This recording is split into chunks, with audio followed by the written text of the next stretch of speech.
Let's go a mile.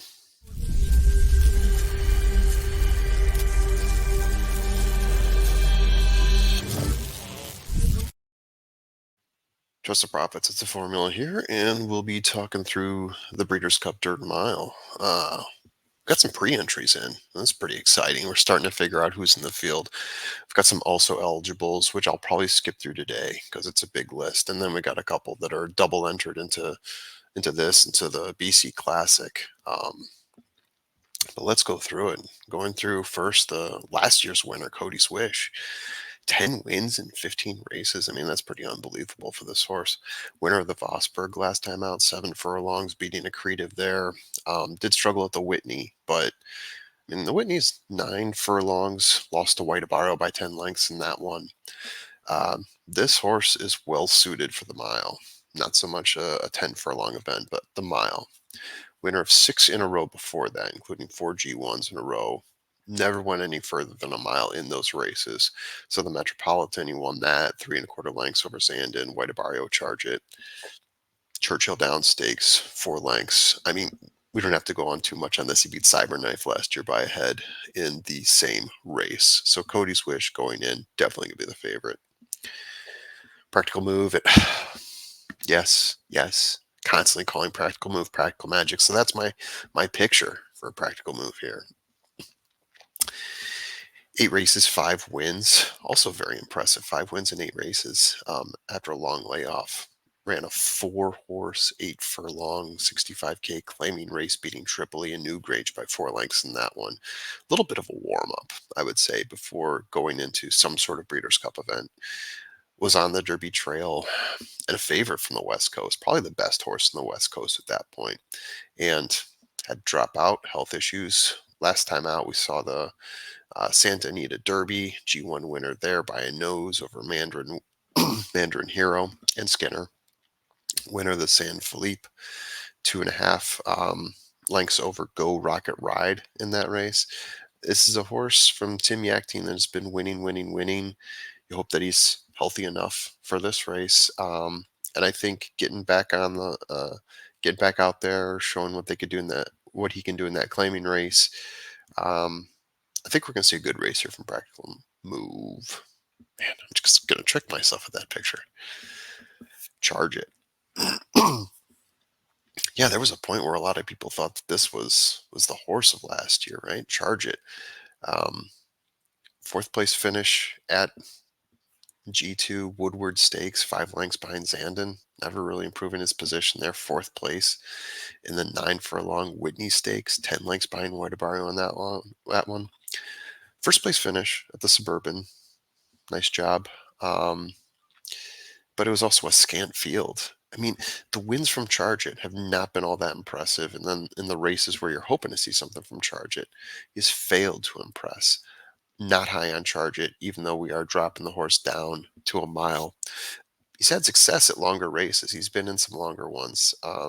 So I'm not sure why we're getting a mile here. Maybe they do think he will be better suited for it. Dreamlike. 6 1 3 and 1 lifetime. Recently, his most impressive race in the G1 Penn Derby. Finished second place, pretty close to Saudi Crown in that one. Saudi Crown going to the Classic. So that bodes well for Dreamlike. Fifth place finish behind Magic Tap in the 150K allowance race. If we're going to talk about class, I mean, there's only really one race that we can talk about. Well, no, he was in the Wood Memorial as well. Finished third behind Lord Miles and Hit Show in that one, maintaining a close distance to pace. But yeah, I think Dreamlike, possible contender here, possibly a bit of a dark horse here, not one that a lot of people have their eyeballs on. So this is a horse that I've been liking. 7 wins in 11 races. Winner of the Yak Yak, going gate to wire there, beating Stage Raider. Finished fourth at the Iceland, a non-graded stakes race. 5-horse field, not a great showing. Previous to that, rattled off 3 wins in a row. He's been running in G3s though. So trust the profits. We talked about this. A lot of people off Zosos. I like Zosos. I do like the 7 wins. I think he's starting to improve and get better. He is definitely classing up, though. That is the warning sign on Soso. So you got to like the spread Cox. Um, but yeah, he is classing up a bit. Algiers, we're shipping. 7 wins in 22 races, 7 second places. Second place at the G2 Dunham Stakes. That was his first race in North America. 8.5 furlongs, losing to Artie Storm by half a length there. Second place finish to Ushba Tesoro in the Dubai World Cup at G1. An impressive second place. Winner at the Al Maktoum Challenge round 1 and 2. And go ahead and watch those races, especially round 1. It's a pretty impressive finish there. So Algiers, good things to be expected from Algiers. Senior Buscador, and again, my picture for Senior B does not work. Another horse that it looks like could be double entered. Third place finish at Awesome again. Fourth place finish at the Pacific Classic behind Arabian Night Go Rocket Ride.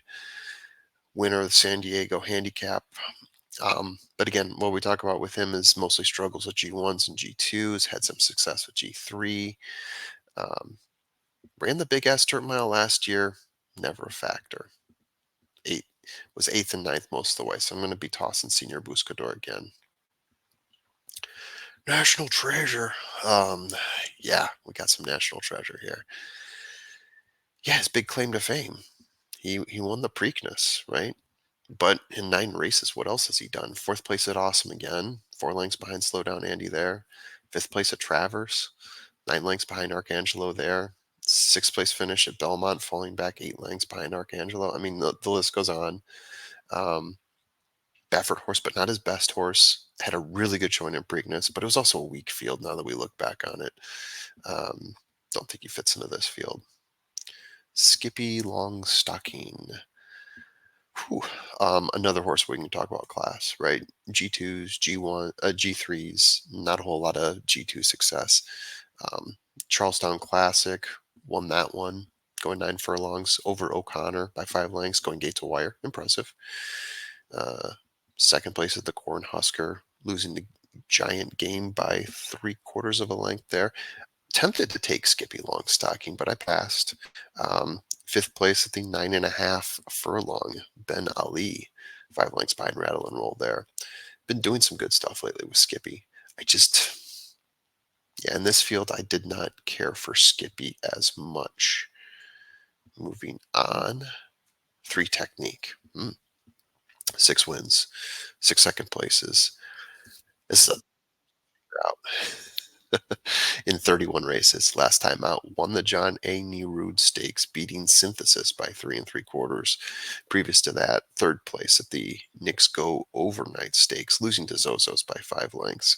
Sixth place at the Big Ass Fans Breeders' Cup Dirty Mile. Finishing, yeah, I put dirty there.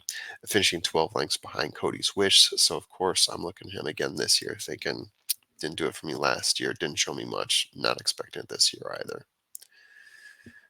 Mage, we're going to talk about double entries. We know what Mage has done. We know what Mage has not done. 2 wins in 7 races. One of those wins being the Kentucky Derby. But since then, seventh at Travers, looked off there. Second at the Haskell, 2 lengths behind Go Rocket Ride. Third place finish at Preakness. Yeah, Mage. I don't think Mage is going to get entered into this race. That's one of the reasons I want to pass on Mage. It does. I think maybe this is a place where he can do some damage. And finally, Bright Future. So Bright Future, I believe, is also double entered. I think there's a better chance Bright Future gets into this race and not into the Classic, in my opinion. I think he's well suited, better suited for this race. Could surprise a bit. Winner of the Jockey Club Gold Cup, beating Proxy by a nose in that one. Previous to that, AOC races had an 8th place finish at the Brooklyn Stakes at Belmont. It's the only other stakes race Todd Pletcher trained. So, in summary, hey, it shouldn't say Cody's Wish twice there. That is a mistake.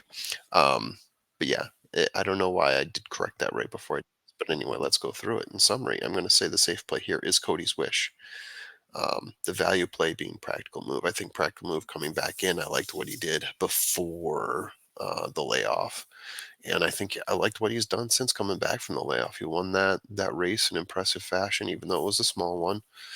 If I'm going to key here, Cody's Wish, Practical Move, love Algiers, and that shouldn't be Cody's Wish. Okay, it's going to be a combination of either Mage or Bright Future. If one of them gets entered in, I like their chances here. I think Mage, just in terms of class, bounces back. I think within this field, Mage actually does make some sort of a play here. I don't think Mage is going to be Cody's Wish. I don't even think Mage is going to be Practical Move, but you know, underneath, maybe competing, getting close.